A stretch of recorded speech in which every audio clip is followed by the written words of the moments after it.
Hi there, it's Diane the Nursing Geek, and I'm here with a sort of flip through and comparison between my first bullet journal and my current bullet journal. And I will link my rather amateurish video that I had done with this bullet journal. This is my first time attempting the whole camera down thing. We'll see how that goes when it comes to actually editing it. First time out, I just got a regular old notebook. And bottom line is, to bullet journal, all you need is any kind of notebook and any kind of writing implement. It doesn't even have to be a pen, it can be a pencil. If you prefer, it can be a crayon. I like pens. So this notebook lasted me from mostly the beginning of August through November of 2017. And there was a lot of experimenting, figuring out what worked and what didn't. And I think that's one of the great things about the bullet journal system is you're always kind of experimenting and figuring out what works and what doesn't. So quick flip through at the beginning. Obviously I covered over anything that was going to be too a privacy issue. One of the things I learned was I need more than 2 pages for an index because I index everything. I consider that to be one of the most powerful aspects of the bullet journal is the index. One of the things I used the least was the year at a glance. I did put things in it at first and occasionally I added them, which I can only tell because there's different colors of ink, but I didn't really refer to it at all. And I definitely didn't put anything in for 2018. Pretty basic key. And I did show this in the other one, but just for comparison purposes, my first weekly and set of dailies. Super basic. And this works just fine. I did decide I wanted to get it a little more organized. And so I did eventually start doing, and I'm actually going to jump ahead into October. This got a little crooked, but really a little bit of color to brighten it up and set some goals for the week, which I've come to call this like projects and priorities.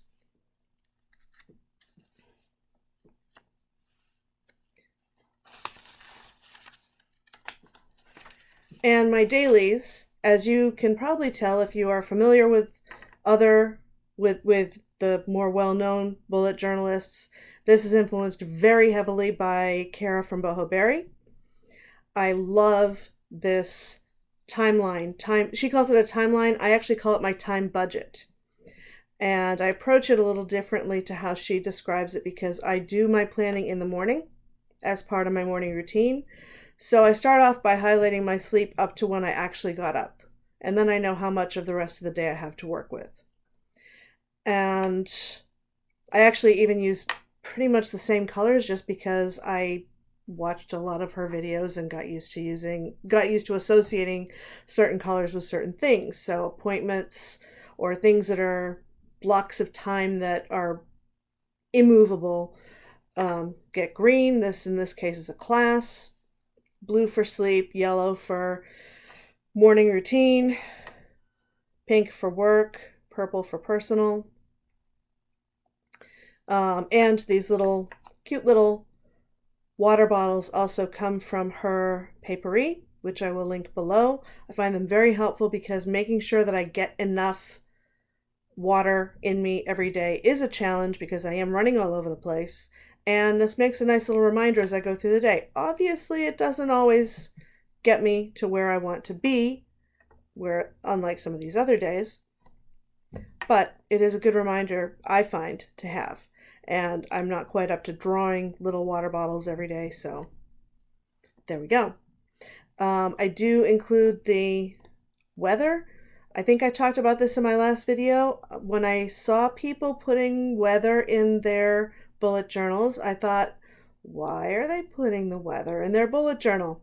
And then I had one of those days where I went puttering around the house, went to leave, and had to come back in and change because I had not bothered to check what the weather was going to be. And given the way my apartment is laid out, it is entirely possible to not look outside at all. So I hadn't. And I said, okay, if I make this a practice, it will force me to look and see what the weather forecast for the day is. And that has worked out rather well. Plus, I like the icons.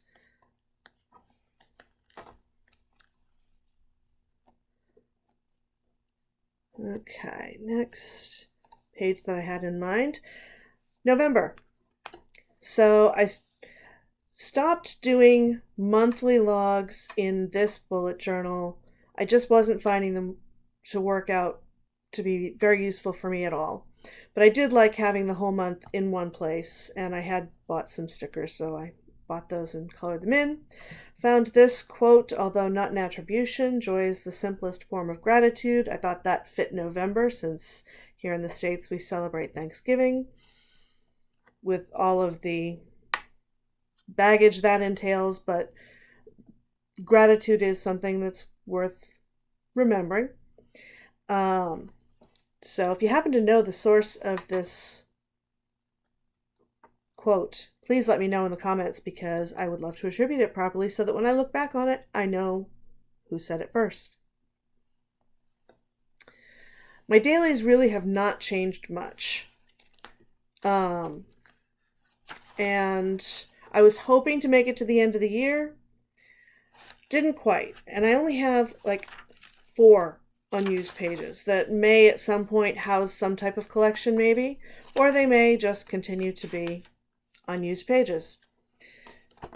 But now let's move on to the next one. My current bullet journal is a Dingbats bullet journal. One of the things I learned from my first bullet journal is why people like the dot grid so much. It does give you a lot more flexibility and yet gives some structure to make things a little easier than if the page was just completely blank. So I knew I wanted a dot grid notebook, but part of me was really stubbornly rebelling against the idea of getting the same one everybody gets. I did not want to get a like charm just because that's the one everyone gets. And someone, I want to say it was Caitlin over at Sunshine and Stationery, did a review of the Dingbats notebooks, and I decided, okay, I like this. They're green. They are vegan. This is not leather. I don't remember what it's made out of, but it feels like pebbled leather. And they emboss with little pictures of different animals, and for most of the animals, they put the footprints on the inside. Obviously, whales, orcas don't have that, so they just put little fish on the inside. There are some differences between the dingbat and the like term, and I will talk about those a little. One of which is the pages are not numbered, which I didn't find that to be a huge thing. I went through and numbered them while watching a TV show. Kept pretty much the same key that I had evolved to before. And I'm doing some threading. I'll link to Ryder Carroll's video talking about threading. Basically, I'm not going to copy every time I start a new journal all the books that I have ever read in the history of ever. But I do want to be able to find earlier lists, so using threading is a way to do that, going back to Journal 1, page 19. I guess I explained it. As I say, one of the things I had learned was I need more than 2 pages, so I left myself 3. I may end up wishing I left 4. I did figure that books I want to read and books I have read did not have to be tied to a specific month, so I would just put them right at the beginning. They were the only collections I thought of that I really wanted to exist outside of a month. But again, it doesn't matter. A bullet journal can be completely nonlinear as long as you index it. So there's that. These were the other ones. I knew I wanted to have some place to store quotes that I run across that I like, and This is a page I want to do some artwork on around values and things, and I haven't really had the time to do that yet. But that's what it's sitting there for. For December, I took a similar approach as I did with November, found a quote that I liked, did a little mini calendar, a little bit of artwork this time. I loved when I found out that this line that I love from the Semisonic song actually comes from the philosopher Seneca. Every new beginning comes from some other beginning's end, seemed very appropriate for the last month of the year.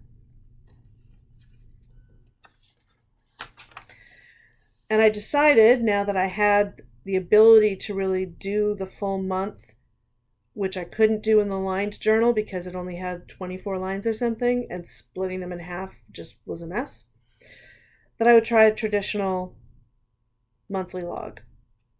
Still not sure I'm really using the monthly log. I think the weekly logs and the daily logs are more what I rely on, but I am trying different things still.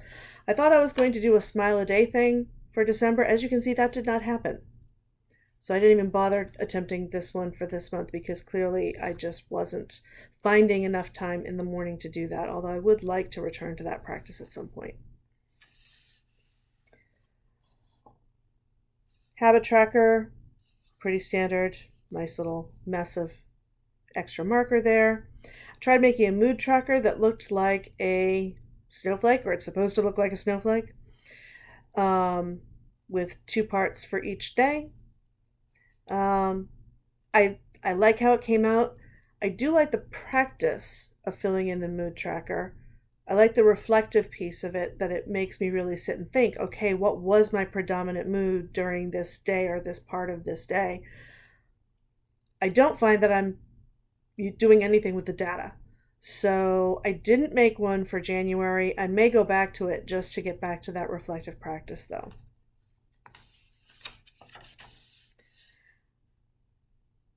Food versus symptoms.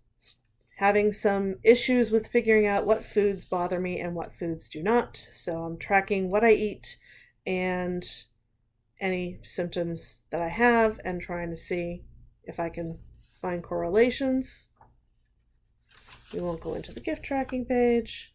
In fact, the dailies, again, they're pretty much the same, so I won't take up time with that. I'm going to jump to 2018. I did do a year at a glance, but I didn't bother doing it in a way that I could actually put information there, since nothing happened with that in the prior bullet journal. But I do like having something that I can look at really quickly just to see, okay, what day of the week does this particular date fall on or whatever. May or may not add some artwork here. I did put a piece of washi tape to make it easy to find where 2018 starts, since this is a bullet journal that spans 2 years. I thought I was going to make these 2 pages my 2018 goals and quarterly check-in. That may still happen. I'm also thinking that I might turn it into just more of a vision board spread. We'll see. I did decide I wanted to try the Calendex system, which I will link below to an actual explanation of how that works. Although basically what it boils down to, it's just a way to look at what's coming up on certain days by type of event or commitment or whatever. And if there's more data that you need to be able to find about it, for example, I made every single work meeting pink. Well, I have a lot of work meetings. I have curriculum committee meetings. I have department meetings. I have program meetings. I have college meetings. I attend a lot of meetings. So I just made a page where I listed out all of the meetings that are already scheduled for this semester. And so basically that just tells me, go look at page 72. Or if it's my weekly meeting with my boss, I just put her initials. And then future log, I think I got this idea of having the Calendex for the current few months and this type of future log for what's coming up beyond from, again, I think it was Caitlin at Sunshine and Stationery. If I figure it out, I will link it below. Not going to show the birthday spread. That's the other thing I put.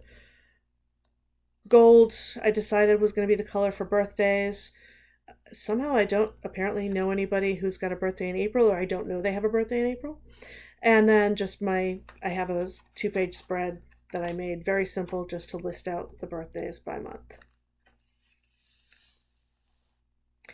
I ran into a situation where I thought I had signed on to a project and missed a deadline, and that's when I realized I need just an overall projects and deadlines tracker. So, based on a project that I'm doing that has a lot of check-in points, that's what I used to frame it, even though most things don't have this many check-in points. But just very simple: project title, any check-ins along the way, and when is the final due date, so I know exactly what's going on and what I have due when. For January, therefore, I hadn't left myself room to put any kind of special quote, but I attempted to draw a dandelion with seeds blowing away, based on the I Wish for This campaign. I'll link that below too. Why not? I'm just going to link everything I possibly could below. This is going to be a very long description box. But I thought it was appropriate that this campaign was run by the actor who plays this character, so that's why that's the bookmark holding the page for the month. Another monthly log, still not using it very much. So again, I'm not sure how long I'm going to continue with this. I may just ditch it and stick with weekly and daily logs. And I decided, based on the book called The Desire Map, which is about how to really figure out what your core goals are, breaks your life down into these 5 sections, and how do you want to feel in each of those areas. So I decided I wanted to put those for January. January habit tracker, nothing really different or unusual there, other than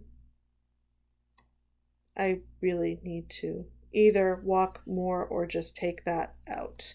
This is the first time I tried doing a sleep tracker, because towards the end of December I was having a lot of sleep issues, which have clearly continued into January, as you can see how broken a lot of my nights have been.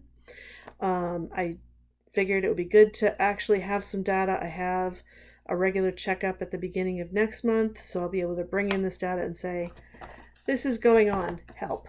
Here's my data that I can show you and what I've attempted to do to rectify it, and yes, help. And then my same food versus symptoms tracker. And then right into weeklies and monthlies. So my weekly spread has stayed the same pretty much, and as I said, I've changed what I put on this page. I call it projects and priorities. And my dailies are also pretty much the same. If the day looks like it's not going to have a whole lot of tasks, it's really short, I actually use this hydration tracker instead, because then I don't have to spread the entry out, because some days just aren't that long. And then some days I just don't even bother doing the time budget. I started clearly on that day and gave up, and then this day I had no real time constraints, so I didn't bother. I don't always fit the whole week on these 2 pages, which is why I don't do a merged weekly daily. If it turns out that I am being pretty consistent in getting the days in here, then I might go to that, because that would be a time saver, I think. But for now, this approach seems to be working. Depending on what I have going on, January has been largely a break from classes and from most of my meetings. I do take meeting notes directly into my bullet journal, and depending on what day of the week they fall, that can break the week up right there, because I will just put it on the next available page. A lot of those actually are on Tuesdays, so that would put the notes right on this page. And then whatever days would go on the other side. That reminds me of something that I did want to put in. just because other people might find it useful when they set up their index. I knew based on my previous journal that some of the things I was going to want to be able to find in my index easily are my meeting notes. So I just put all of the meetings that I know I'm going to regularly have right at the top of my index, even if I didn't have anything for them yet. I still don't have anything for this particular type of meeting yet. That's okay. Everything can fit in eventually, but I'll be able to find it right away, whereas in my other index, since I didn't know I was going to take meeting notes into it right away, I hadn't done that. So the meetings were scattered all throughout the index, made it harder to look things up when I wanted to. So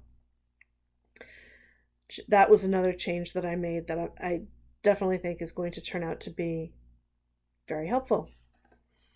That was the other thing I was going to say that I had changed. I don't really see it as much here, but I find that if I use the Pitt Artist pen, which I do like for writing, but if I use that and highlight over it, sometimes it'll smear on the page. It's definitely going onto the highlighter or marker that I use, though. So I have switched to using the microns because they are waterproof. And the markers tend to be water-based inks, so using something that's waterproof, that doesn't seem to be a problem anymore. Got sepia instead of black for some reason. Looks close enough to me.